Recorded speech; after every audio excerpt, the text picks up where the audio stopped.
April 24th, 1943. They called it a machine of thunder.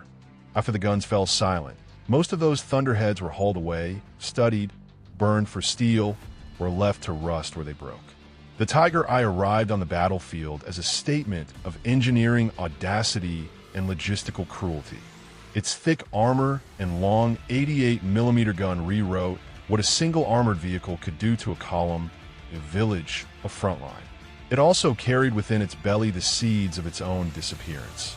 Complex parts that could not be rebuilt without an industrial base, weight that chewed through bridges and transport, and an operating cost that no exhausted front could sustain. When the war ended, the Allied and Soviet armies faced a decision: what to do with an unprecedented number of captured German armored vehicles and with the legend that had grown around them. The answer took many shapes: scientific evaluation, public spectacle, target practice, slow demolition, and preservation as trophies or technical specimens. The Tiger I became, in many places, both myth and raw material. In the immediate aftermath, many Panthers, Tigers, and other heavy vehicles were immobilized on battlefields across Europe and North Africa. Some were looted by soldiers, stripping radios and instruments. Some were simply left to decay, where engines had been torn out or when crews had set charges that wrecked transmissions and gun mountings.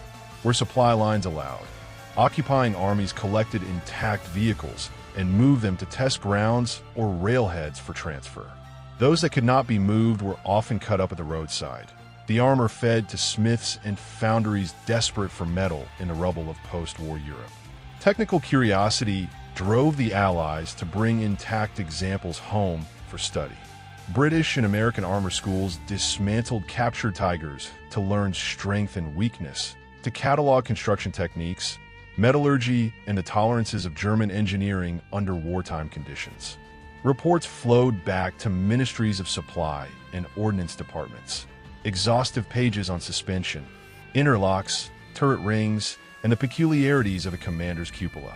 These evaluations shaped both immediate tactical lessons and longer-term armored development programs. The most intact capture examples were preserved for posterity and research at museums and proving grounds.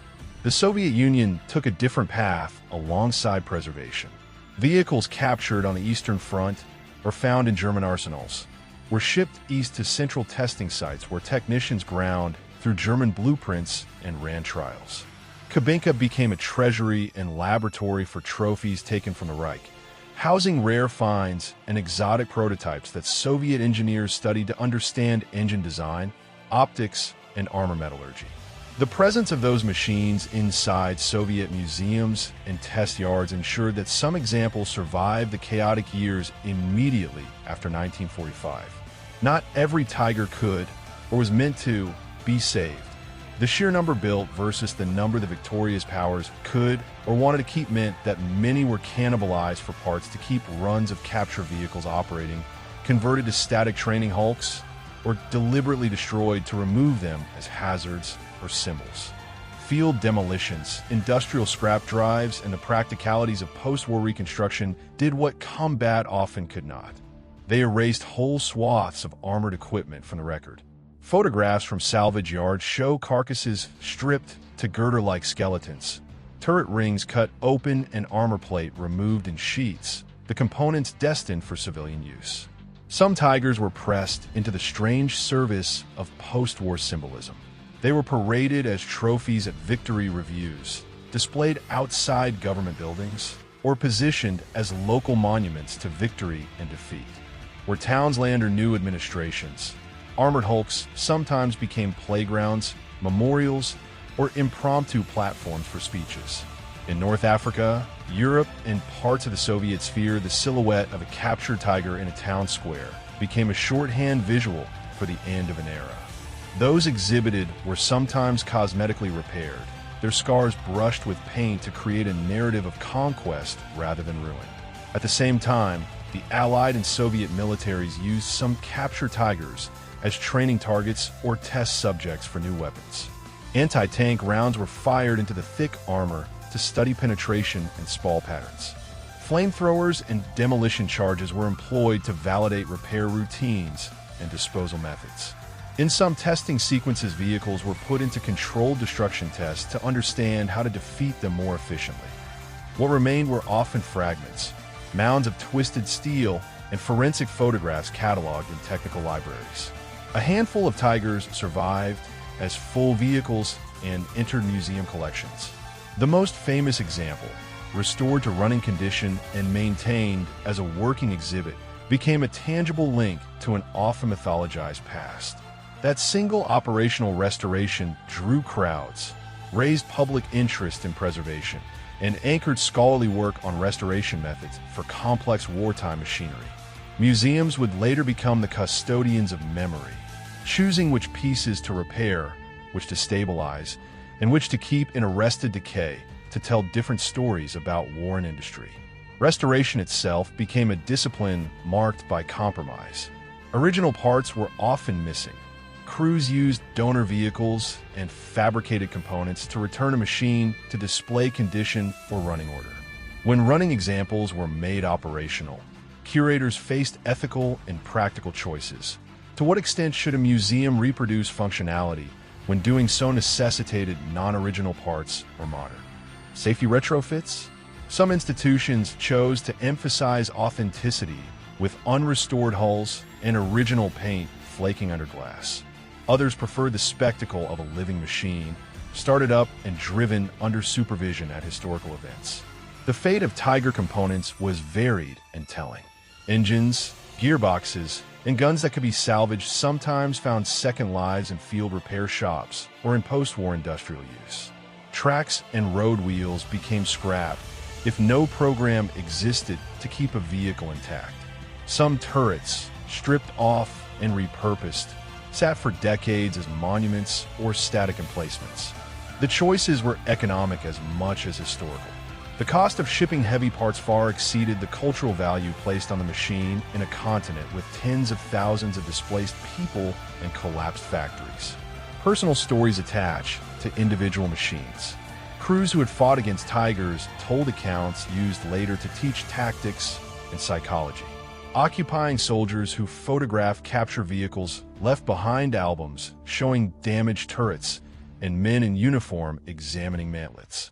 Those images became the raw material of post-war memory, a museum of photographs that in many places outlasted the machines themselves. In archives, those photographs are annotated with unit numbers and locations, fragments of evidence pieced together by historians trying to reconstruct where a single tank fought and where it ultimately ended. Not all stories are about destruction. In workshops guarded by lit catenary lamps, technicians worked under lamps and made lists, cataloging missing parts, photographing engine plates and turret rings, and marking numbers that would decide a vehicle's fate.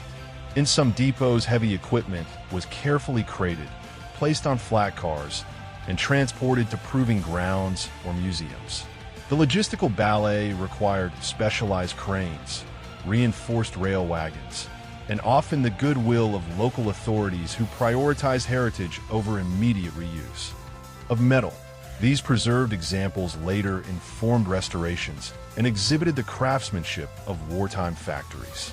By the 1950s and 1960s, the map of surviving Tigers had sharpened. A few in Western European museums, some retained in Soviet collections, a scattering in backrooms of government arsenals. The majority had been dismantled or destroyed. As decades passed, the remaining Tigers accrued new layers of meaning. Cold War audiences read different messages into these hulks than wartime viewers ever had.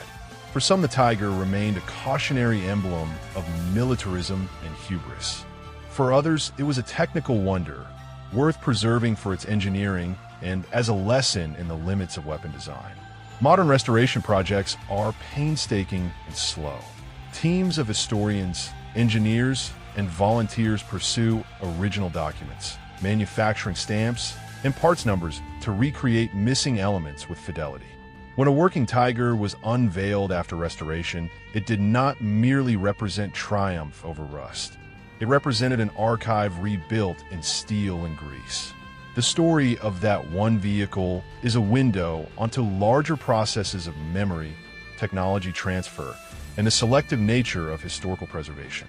Today, When you stand before a restored turret or the scarred flank of a hull in a museum hangar, you confront both the machine and its chain of uses across decades.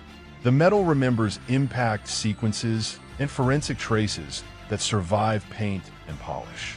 The catalogs and test reports and archives show methodically how engineers probed these machines for answers they could apply to new designs.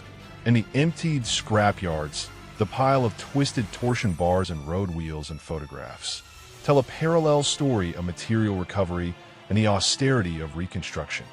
The long-term legacy of the Tiger I is therefore twofold.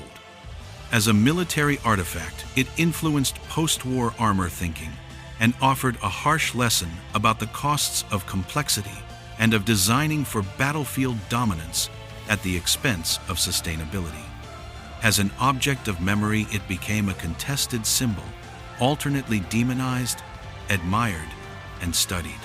Where it stands today, in a museum hall, on a parade ground, or in ruined remnants scattered across former battlefields, it continues to teach about strategy, industrial capacity, and the choices societies make after conflict. The final chapter is not yet written. New restoration techniques, digital scans, and metallurgical analyses continue to recover information from fragments. Enthusiasts and institutions work to preserve the remaining hulls, to stabilize what remains, and to prevent the last few survivors from being lost to time. Each conserved Tiger is therefore both an artifact and a decision. The decision that a nation, a museum, or a group of volunteers made to hold on to a very heavy piece of the past, rather than let it be consumed by the practical urgencies of a world rebuilding itself after war.